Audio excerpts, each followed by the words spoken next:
This week's LGBT plus history is going to be focused on the history of the pink triangle. An inverted pink triangle has been used as a symbol for gay men since the 1930s. Originally intended as a badge of shame and identification, it would, in recent years, be reclaimed by the gay community as a symbol of gay pride and the gay rights movement. Now, let's get into the history. The story of the pink triangle starts in Germany in the 1920s. During the 1920s, gay men across Germany, but especially in Berlin, were generally tolerated. Across Berlin, many bars and clubs specifically targeted towards gay men were open. At the time, same-sex sexual activity between men was illegal, under paragraph 175, which was passed by the German Empire in 1871. However, as the Nazis began to rise to power in the early 1930s, things began to change rapidly. In late February 1933, the Nazi Party launched its purge of what was then known as homophile clubs. They continued to outlaw sex publications and banned organised gay groups. At this point, many gay people began to flee Germany.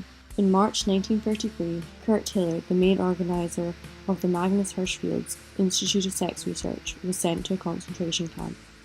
On May 6, 1933, Nazi youth made an organised attack on the Institute of Sex Research.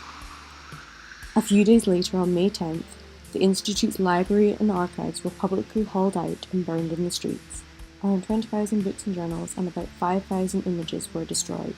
Also seized were the Institute's extensive lists of names and addresses of homosexuals. In the midst of the burning, Joseph Goebbels gave a political speech to a crowd of around 40,000 people.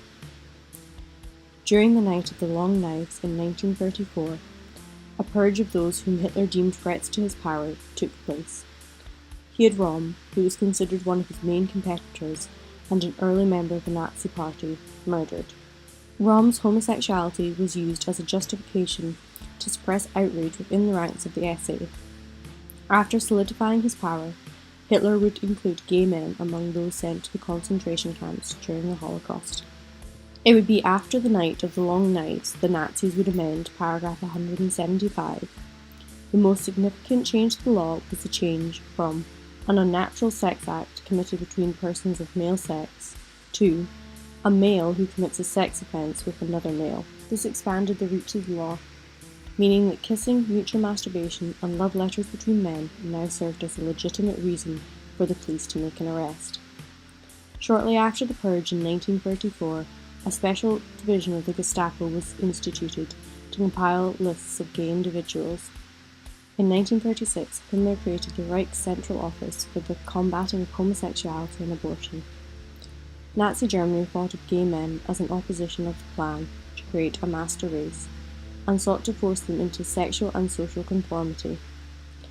Gay men who would not feign a change in their sexual orientation were sent to the concentration camps under the Extermination Through Work campaign. In the same way Jewish inmates wore a Star of David for identification, men sent to the concentration camps for homosexuality were given an upturned pink triangle. Hundreds of European gay men living under Nazi occupation were castrated under court order.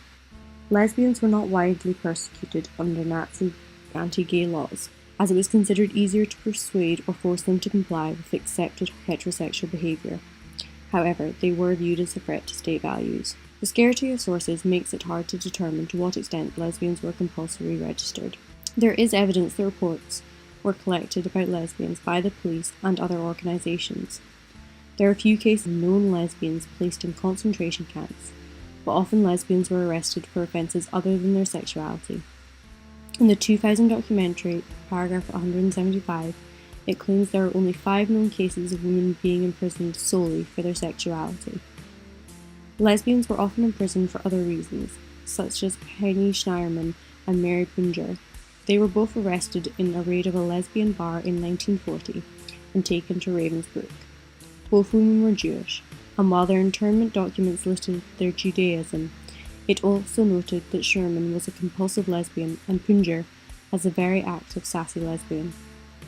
They were both gassed to death in early 1942 in Bernburg nursing home near Dessau, which had been adapted as a death factory. Once in concentration camps, homosexuals were considered at the very bottom of the non-Jewish inmates. Estimates vary widely as to how many gay men were imprisoned, ranging from 5,000 up to 15,000, many of whom would die during their internment. Gay men and lesbians suffered unusually cruel treatment in the concentration camps. Gay men in forced labour camps routinely received more gruelling and dangerous work assignments than other non-Jewish inmates. SS soldiers were known to use gay men for target practice, aiming their weapons at the pink triangles their human targets were forced to wear. The harsh treatment can be attributed to the view of the SS guards towards gay men, as well as the homophobic attitudes present in German society at large. Many men would die from beatings, some inflicted by other prisoners. Experiences such as these can account for the high death rate of gay men in camps, as compared to other asocial groups. A study by Rudiger-Latterman found that 60% of gay men in concentration camps died, as compared to 41% of political prisoners and 35% for Jehovah's Witnesses.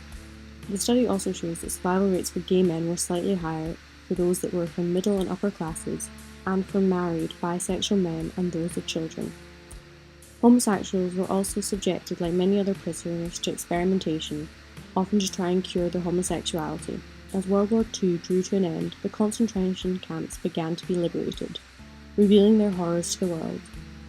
However, for the homosexuals within the camps, many were re-imprisoned by the Allied established Federal Republic of Germany to serve the rest of their sentence. An openly gay man named Heinz, for instance, served 20 years total, first in a Nazi concentration camp and then in the jails of the New Republic.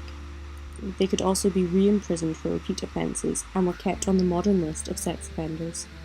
In fact, homosexual concentration camp prisoners were not acknowledged for many years as victims of Nazi persecution. Reparations and state pensions available to other persecuted groups were refused to them, as they were still classified as criminals. The 1935 version of paragraph 175 would remain in force in West Germany until 1969, when it was restored to its original version. Paragraph 175 would not be fully repealed until 1994. The Nazis' treatment of homosexuals was not considered an appropriate subject for many Holocaust historians and educators.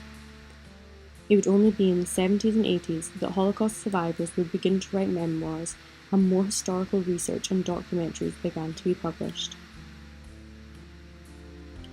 In 2002, the German government would issue an official apology to the gay community. By the end of the 1970s, the pink triangle became adopted as a symbol of gay rights. An inverted pink triangle would be adopted as the symbol of the AIDS Coalition to Unleash Power, ACT UP, in 1987, along with the words "Silence equals death." On August 3, 2011, Rudolf Brasda died, the last known homosexual survivor to have served in a concentration camp. In Berlin, a memorial now stands to LGBT+ people targeted by the Nazi. It is a grey brick similar to the main Holocaust memorial that inside shows videos of same-sex couples kissing.